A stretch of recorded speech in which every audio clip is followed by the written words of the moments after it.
Olá pessoal, bem-vindo ao Diário de uma jornalista marcial, rebelde marcial.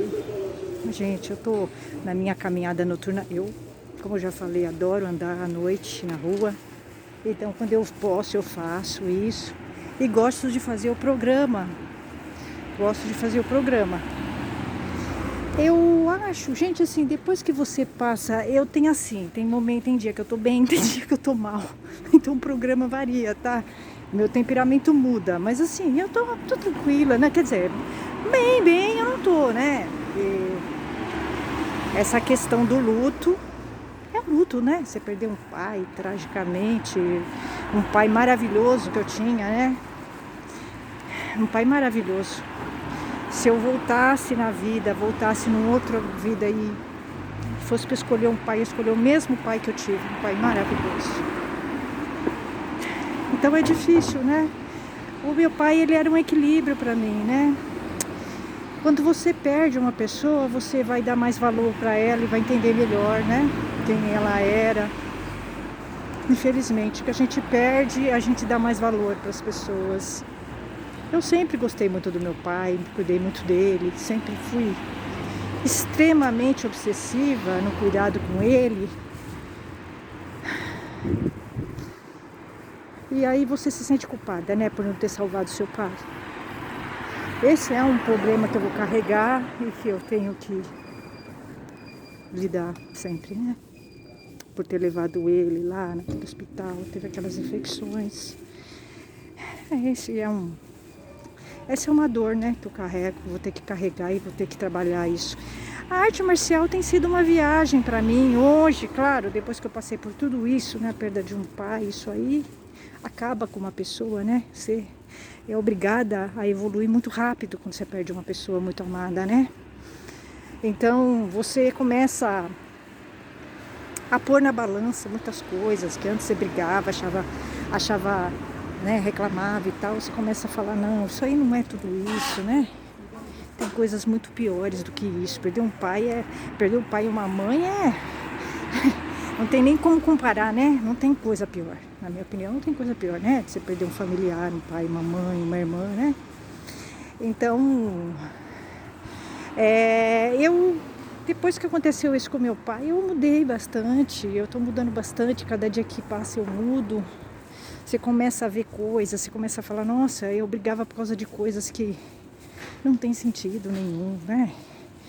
Assim, eu dava importância para algumas coisas que não tem sentido nenhum, né? A vida é muito breve, você tem que viver a sua vida, gastar o seu dinheiro, senão vão gastar o seu dinheiro por você. Então você começa a mudar um pouco, assim, né? Então, assim, essas coisas, a arte marcial tem sido uma viagem para mim, ver aquelas pessoas, aqueles senseis, por incrível que pareça, vocês vejam como é que a gente muda, né? Quando a gente passa por uma perda muito grande, né? Perder um pai, uma mãe. Os senseis, aqueles senseis que eu tive, que me tiraram, me sacanearam, para mim hoje é um divertimento quando eu penso neles, é uma maneira de eu me distrair. Na verdade, eles até são uma salvação para mim, por incrível que pareça, porque é um momento que eu brinco, dou risada, lembro deles, na minha cabeça não pensa no meu pai, né, no que aconteceu. Esses senseis que eu tive, que me tiraram, foram muito importantes para mim, tá? Eu não posso negar, eu evoluí, eu mudei muito, mas por conta do que aconteceu lá com eles. Eles me fizeram ver algumas coisas, né?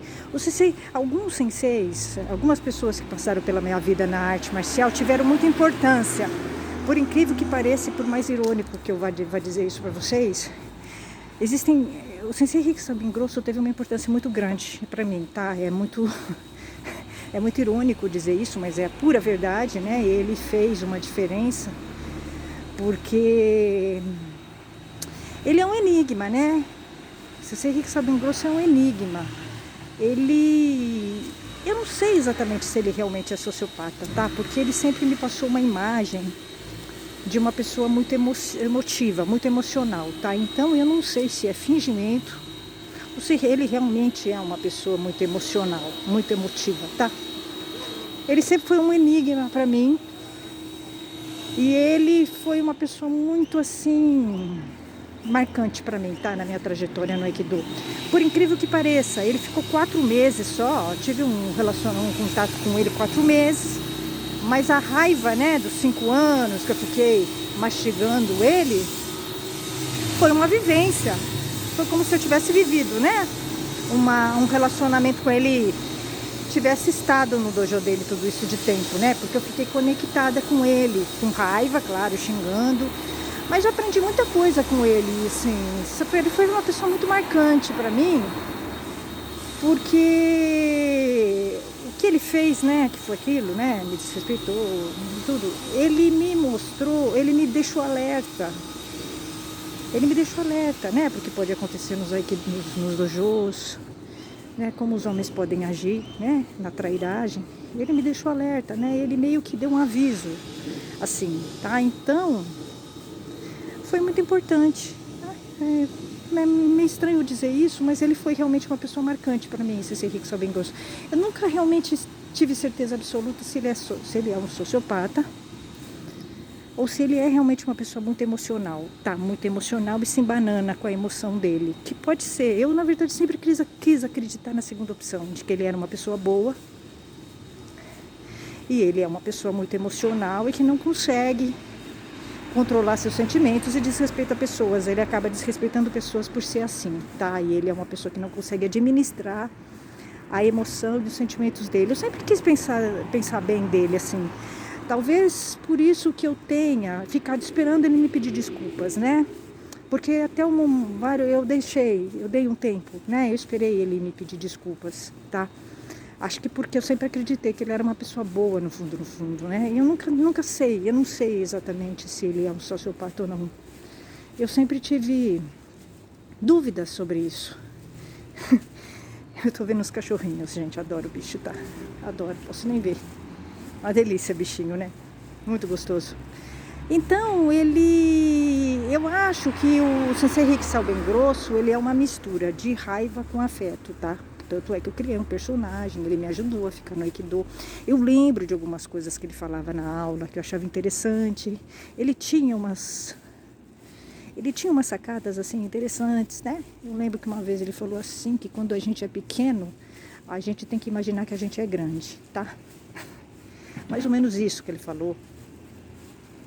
Me lembro dele falando pra mim que eu devia comer fibras. Então, assim, ele sempre foi uma pessoa, assim, sentimental, tá? Eu não posso dizer que não. Ele se preocupava, assim, falava algumas coisas que demonstravam uma certa preocupação comigo. Eu acho que o que me desagradou mesmo foi ele ter me desrespeitado, ter me tirado do dojo, né? Acho que foi isso que me desagradou bastante. E eu fiquei com raiva e eu projetei, claro.